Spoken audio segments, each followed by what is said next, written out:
Sí, vamos al contexto de las empresas familiares con Fernando Toda, a quien le agradecemos que esté con nosotros, y vas a abordar un tema súper importante, me parece a mí, no nada más para las empresas, sino para el público en general, y se han hecho campañas y campañas y campañas alentando el que las personas hagamos un testamento, y generalmente pues no lo hacemos, porque yo ¿qué tanto puedo dejar? Tengo tres palos en la casa y nada más tengo eso. Bueno, pues hasta esos 3 palos habrá que dejar en orden una vez que partas, y en las empresas familiares es fundamental, Fernando. Totalmente, yo creo que como bien dices, buenos días para todos en la mesa. Es un tema fundamental para las empresas familiares y para la generalidad de las personas.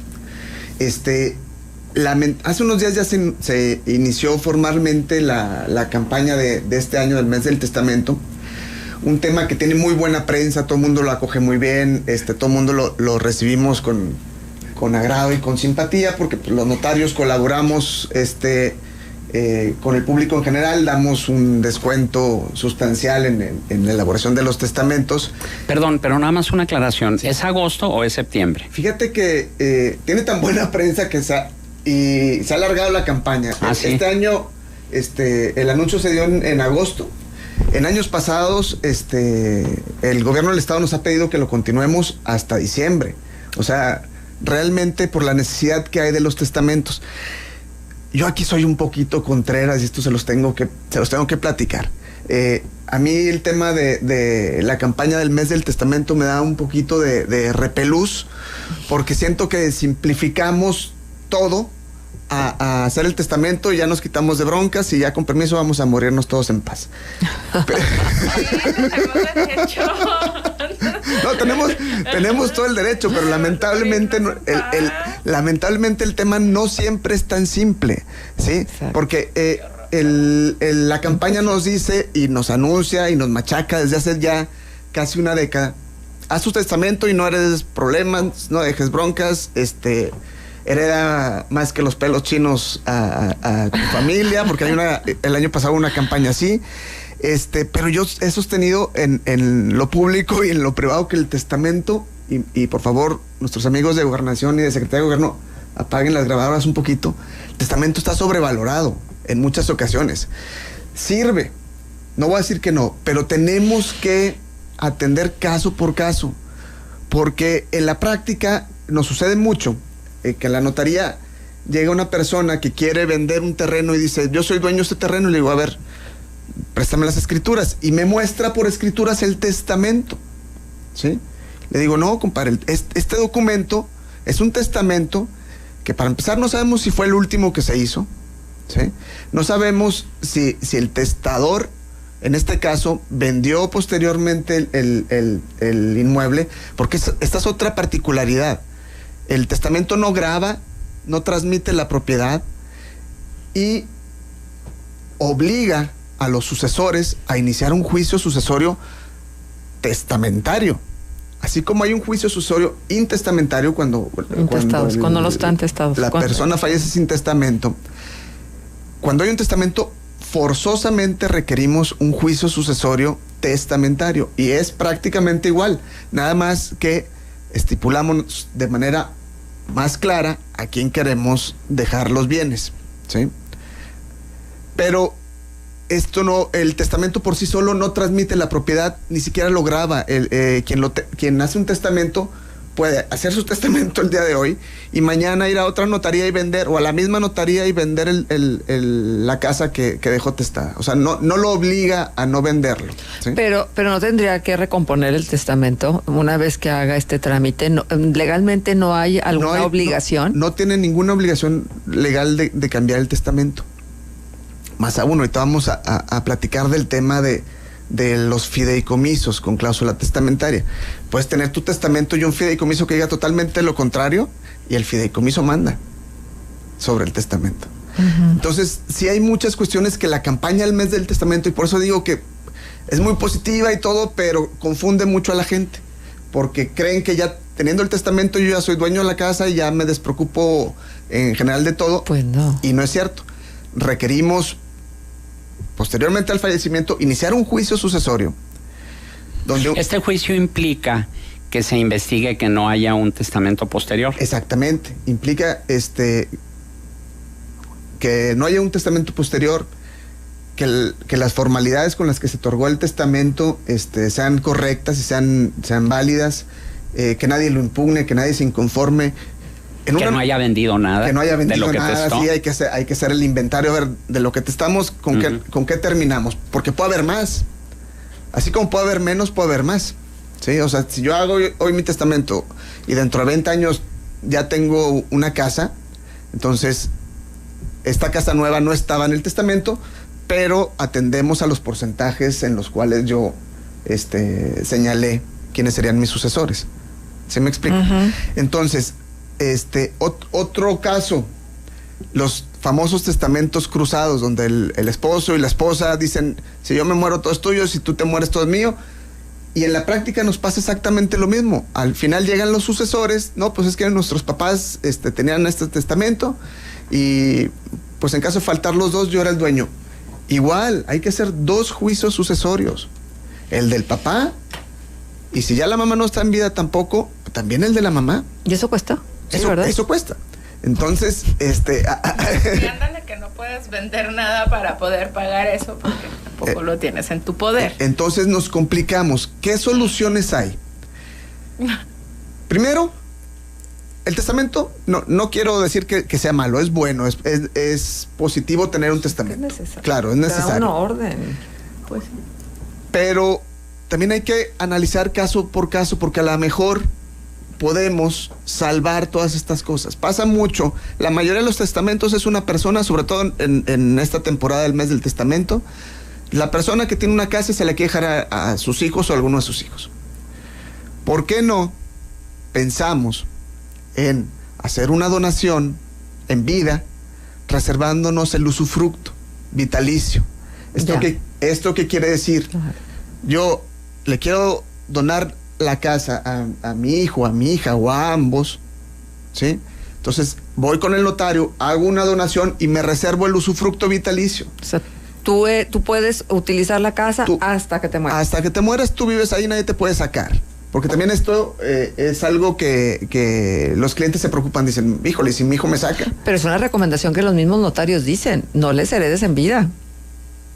Pues yo soy notario, yo digo lo contrario. Digo, a ver, ¿y qué tal que el hijo en algún momento dado te diga, chu, con sus cosas a otro lado? no, es que la reserva, perdón, el usufructo vitalicio te da derecho a vivir a quedarte ahí, no te puedes sacar. Sí, cuando hay esa figura Exacto. de por medio. Pero cuando no hay de por medio, hay muchos casos donde la nuera exige que la suegra se vaya. No, nada más la nuera. O el yerno, ¿no? Así bien O los cruel. hijos. Ay, no puede ser. Claro. No, por eso es recomendable que la donación lleve reserva de usufructo, ¿sí? Vitalicio. Entonces ahí quien puede usar y rentar y tener los frutos de los inmuebles pueden seguir siendo la misma persona. Y la donación te libera también de pago de impuestos por el impuesto sobre adquisición de inmuebles o cosas así. La donación de padres a hijos, sí, o en línea directa va subsidiada en un 50%. O sea, es más fácil. Te sale más barato porque si no, exacto, el día de mañana fallezco, dejé un testamento, me voy a juicio, no sabemos si el juicio se va a llevar a cabo sin ninguna impugnación, y después de todas maneras tengo que pagar el juicio, al notario el juicio y luego o al abogado el juicio. Pero las costas luego al que pierde se le transfieren, es que aquí no hay perdedor. Aquí no hay perdedor, o sea, la persona le sale más caro el juicio y después la escrituración del inmueble a su nombre, porque no es nada más el juicio, es el juicio hasta la adjudicación y después que pero quien impugna y pierde. Bueno, si impugna, pues bueno. Es quien tiene que costear. Pero ahí ya la voluntad del decuyus, que le decimos, el muertito, pues ya está en entredicho. Qué feo. Todos vamos a ser decuyos. Sí, algún día. Hoy la nuera, el chuchuchu, el cuyo, bueno, estuvo esta colaboración. Otra cosa que yo recomiendo, esto sí, a ojos cerrados, pero ya con patrimonios un poco más considerables, es vamos a analizar la posibilidad de tener un fideicomiso de administración con cláusula testamentaria. ¿Qué beneficios tiene el fideicomiso? Pues tiene varios. Primero, es automático. El banco como institución fiduciaria, al momento de la muerte no requiere un juicio sucesorio, escritura de manera directa, no le pregunta a la nuera, no le pregunta al yerno, escritura los bienes de manera directa y no se puede impugnar. Y otra cosa que es muy valiosa, tiene secreto fiduciario que va todavía más allá que el secreto bancario. En Coahuila, los testamentos, existe todavía una norma que es muy incómoda muchas veces, en donde el testador tiene que llevar 3 testigos, que no sean familiares y que no vayan a venir nombrados en el testamento. ¿Esto a qué te obliga? Te obliga a avisarle al vecino o a un amigo, que vayas a la notaría, que des tus datos, que te sientes con el notario y que diga, a ver, doña Juanita le quiere dejar la casa a su hija, pero ¿por qué no al hijo? No, a la hija. Y entonces de ahí empiezan los chismes, ¿no? Es una disposición que los notarios hemos pedido mucho al Congreso, de que quiten la obligación de que haya testigos en los testamentos, porque al final del día para eso está el notario, es el dador de fe. Y pues sí complica un poco. Puede poner en riesgo, claro, muchas cosas. Sí, puede poner en riesgo porque puedes impugnar a un testigo, o en la práctica pues es incómodo que la vecina sepa quién heredaste qué, ¿sí? O el amigo o el compadre sí, puede ser muchas veces